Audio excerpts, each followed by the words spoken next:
Ladies and gentlemen, welcome to ReelQuick, episode 102. Today, it is just myself and my beautiful co-host, Tyler C. Whitmore. We have a we have a patron-sponsored ReelQuick draft. I was about to jumble up those words, unfortunately. Recommended by our lovely patrons, Dylan, Chip, and Jack. No last name on Jack, just very mysterious on the Jack. We are going to be drafting horror movies that have an average Letterboxd score of 3.0 or below, which is very common because we get a lot of crappy horror movies. But me personally, looking at this list, there are a couple 3.5s and 4 stars from me on here. So, subjectivity in film. Tyler, I will give you the first pick. I don't think you have much to pick from, so I don't want to steal anything from you. Yeah, so it's interesting because we did a draft like a long time ago on just like I think maybe just all movies that are under a 3.0 on Letterboxd that we like, and we decided to not include 3.0 on that draft, I think, which like cut a lot of films. But for this one, we're including 3.0, but don't think it's like the big none of these have a 3.0 for me, and I feel like it was a much bigger deal for that one, whereas this horror draft because there's so many horror movies that like even if they're like not bad, just like people just hate because I don't know, horror movies are very subjective and easy to kind of be not great. So first pick in the draft is honestly one that I'm kind of surprised to see that was under a 3-star, but it's a 2.9 star on Letterboxd, and that's the original Paranormal Activity. Kind of expected that to be like I don't know, I guess obviously it came out in 2007, so way before like I would ever like know or care about other people's ratings on movies. So I'm like, I don't know, I thought when it came out it was just kind of like wildly understood to be like, still felt like such a cultural phenomenon. Yeah, I feel like we hadn't had like a found footage film that had that sort of impact since like the Blair Witch. Right. And it was like when like Borat came out. Like it might not be highly rated on Letterboxd. I don't know what Borat's rated, but it was such a cultural like success, which is just wild. And same thing. And Paranormal Activity, I give it 4 stars. So right, yeah. Honestly, I didn't even realize it was a 2.0 on Letterboxd. That's a little criminal if you ask me. Yeah, like the most common rating by far is a 3-star, and then there's like it's pretty equal on each side of the 3-star, but I guess there's just a little more on the left than the right. But yeah, 2.9 star, which is surprising for me. But yeah, Paranormal Activity will be my first pick. My first pick, this has I'm gonna grab one of the 3.0 rated films. I'm not surprised this has a 3.0. Honestly, I feel like it's a little all over the place. And then Victor Salva, the director, is obviously not a good dude, so that could factor into the poor rating. But I'm gonna go Jeepers Creepers. Okay, the original. Just watched that first one, the one from 2001 with Justin Long.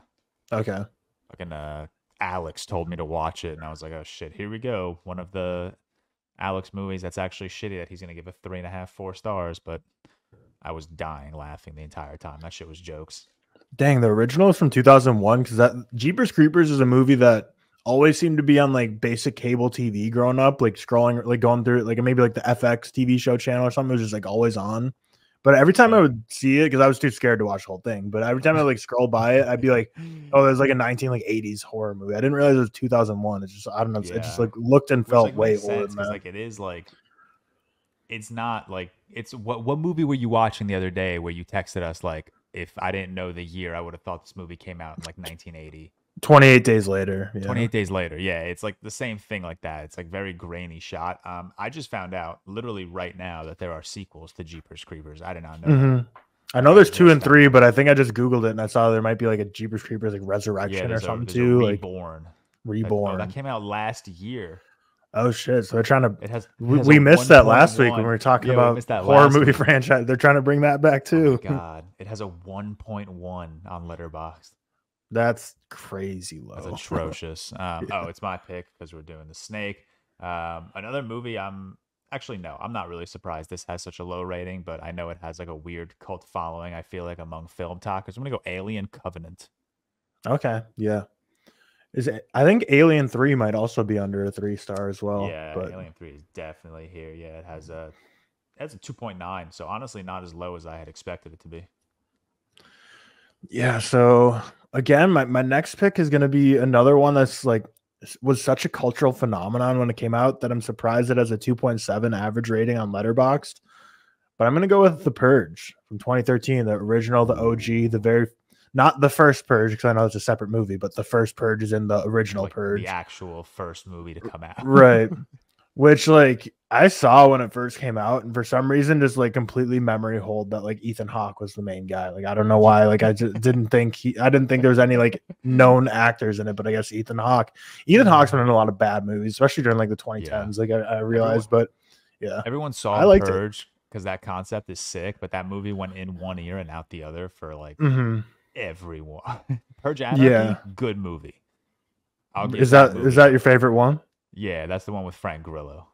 Okay, that movie is like good. That's like because the actual movie, The Purge, the first one that came out, is like just I don't know. It's set in a house, and they kind of like underutilize their environment. The Purge Anarchy, they're just roaming the streets, and it's literal anarchy and chaos, and it's fucking. At the very least, it's fun to watch. So like, it might not be like great narratively, but just a fun movie, and Frank Grillo is always a W. Yeah, but yeah, I think the common reviews on the original Purge is just like amazing concept, just like not great execution. But yeah, I'll take that. And then I get back to back. My third round pick is a movie from this year that I'm again stunned. It's under a 3-star. It's from a very divisive director, M. Night Shyamalan. Knock at the Cabin. Like, it's a 2.9. I feel like, obviously we know M. Night Shyamalan's not liked by everyone. He's very divisive, but I feel like Knock at the Cabin's like widely agreed to. Like, people don't not necessarily love it, but I haven't really met anyone that really did not like Knock at the Cabin. It's like either people really liked it or they liked it. Like, I feel like no one really hates it. Such the opposite experience. Everyone I've talked to that isn't like a film talker, like the way you and I are, maybe not like traditional film talkers, but like they've hated it. Everyone at work that's come up to me that has watched Knock at the Cabin has said it's the worst movie ever. It's like, oh wow, the only people that have rated it positively are like us. Okay, interesting. Talk community, I guess. Yeah, I've not ventured outside of that community, I guess, to talk about Knock at the Cabin, but yeah, because like all like my mutuals on Letterboxd rated like 3.5 is like the lowest, but yeah, it's just I guess in general the general population did not take to it.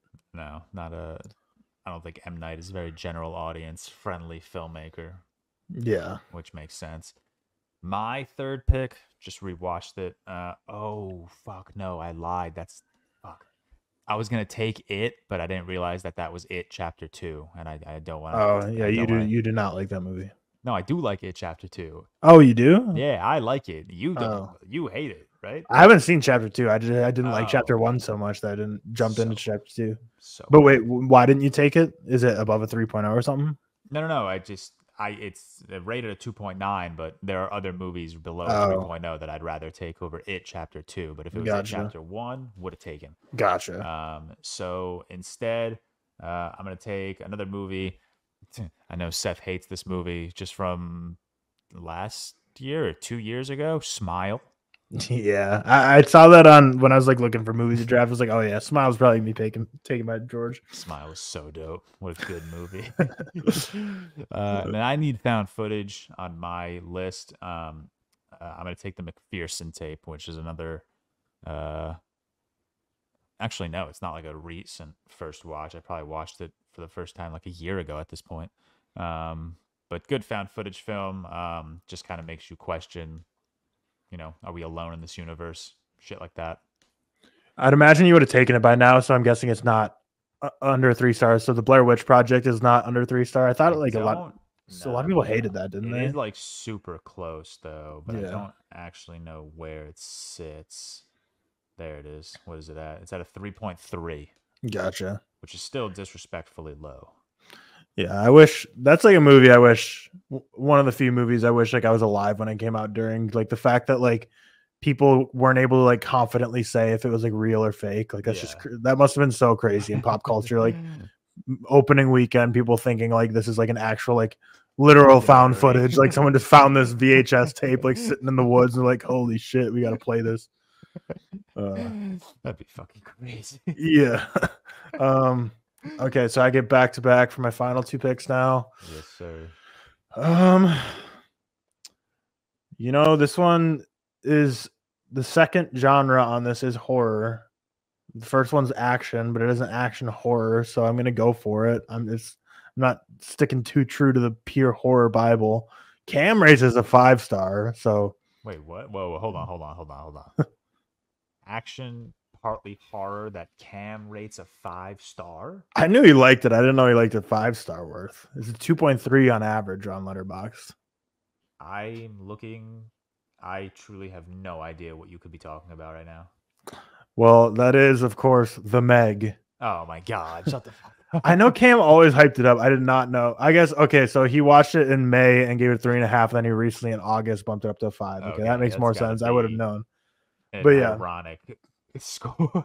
I don't know. I like The Meg. I'm a big fan of it. I just saw it. I still haven't seen Meg 2. Meg 2's bad. Fucking HBO Max keeps trying to shove it down my throat. It's like the first thing on the homepage every time I open that damn app. Yeah, I'm surprised Barbie's not on HBO Max yet. Like, it's totally off topic, but I'm just like, I don't know.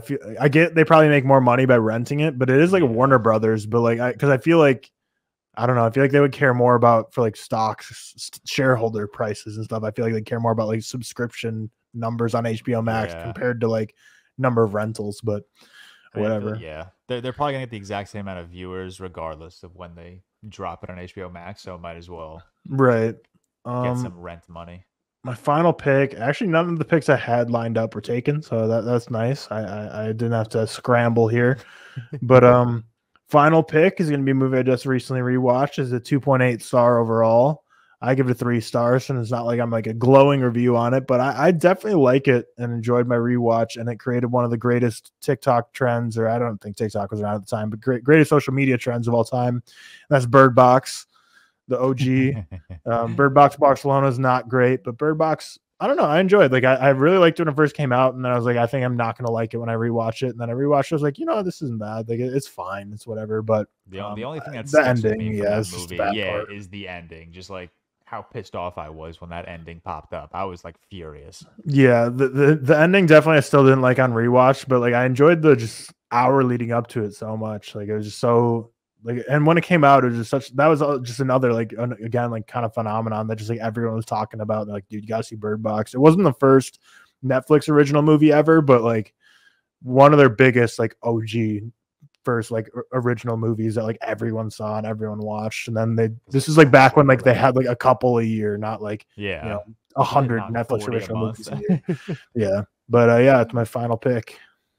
My final pick, I got to drop some Zack Snyder in this. Army of the Dead, somehow rated a 2.5. That's just wrong. That's a good movie. That's a nice little zombie movie. Very creative, very stylistic. Is that the one from last year? The one where he had 2 last year? Is Army of the Dead the one from like 2003 or something? No, this is the one from 2001. Dawn of the Dead is from like his, I don't even know what year that came out. Yeah, what are the two? Didn't he have like 2 zombie movies come out last year? Like, or maybe 2 years ago? The one that won like fan favorite. Army of Thieves. Gotcha. Yeah. I saw the second one, but not the first. Technically, the second is the first because the second is a prequel. Gotcha. Yeah. Yeah. Army of Thieves is about a character in Army of the Dead who's like the guy who unlocks the safe for them. Right. Yeah. But yeah, the only other 2 I had prepped were Saw 4, which Saw movies, like I love Saw 1, Saw 2 and 3 fall off, and then Saw 4 kind of revitalizes the franchise a little bit. Then I had the 1998 Psycho, the reboot, 2.3 star overall, but I liked it. I gave it a 4 star. I thought it was fun remake of the original. But when you remake iconic movies like that, you're fighting a losing battle from the start.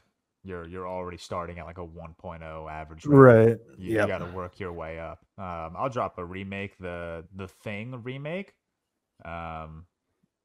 I honestly was surprised by how much I didn't like hate the movie. I actually gave it a 3.5 stars. I thought it was like perfectly fine. Mm-hmm.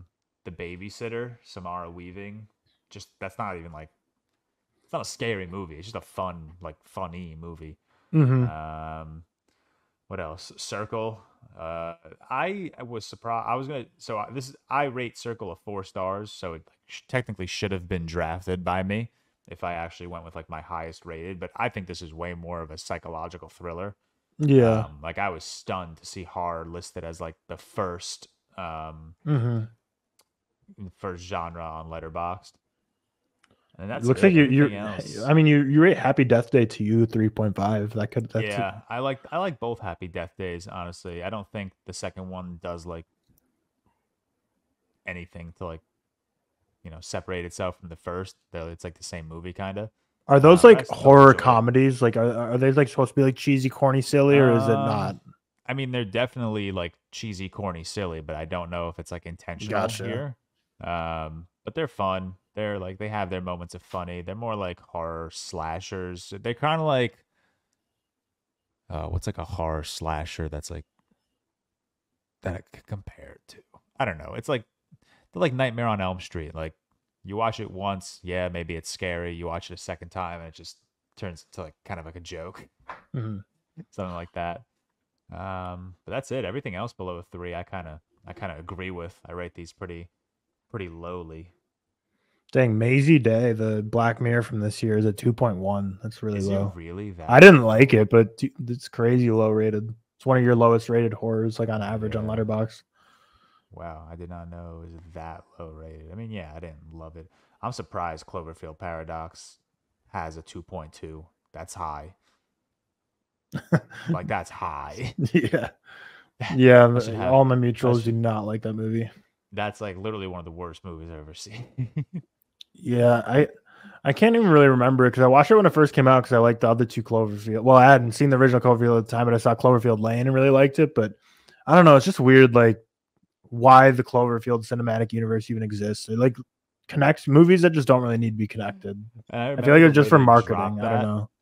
I think I said this on one of our last episodes, but like it was junior year of college, and like we were watching I think like a Thursday night football game or something, and the trailer to Cloverfield Paradox just dropped randomly. Like no one even Hmm. knew it was being made. No one knew a trailer was going to drop, and at the end of the trailer it just said like streaming now on Netflix. So I watched it immediately and I was like trash.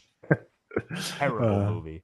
But all right, that wraps up our draft. Shout out Dylan, Chip, and Jack for the recommendation. Tyler selected Paranormal Activity, The Purge, Knock at the Cabin, The Meg, and Bird Box. I myself selected Jeepers Creepers, Alien Covenant, Smile, The McPherson Tape, and Army of the Dead. So just looking at this draft board, I'm honestly surprised that probably all of these except the Meg and like Bird Box are rated below a 3. That's kind of disrespectful to a lot of these hmm movies, especially hmm Zack Snyder. Don't do that to my boy. But that'll wrap up. But that'll wrap up episode 102. Shout out to all of our patrons for your continued support. Shout out to everyone for your continued support. And if you guys want to check out our patron tiers, and if you want to, recommend us movies to watch or drafts or rankings or games that you want to see on the pod, again, check out the tiers. They're all there, and you'll have plenty of opportunity to do so. So we'll see you guys tomorrow for ReelQuick, episode 103, where we review Neil Marshall's The Descent.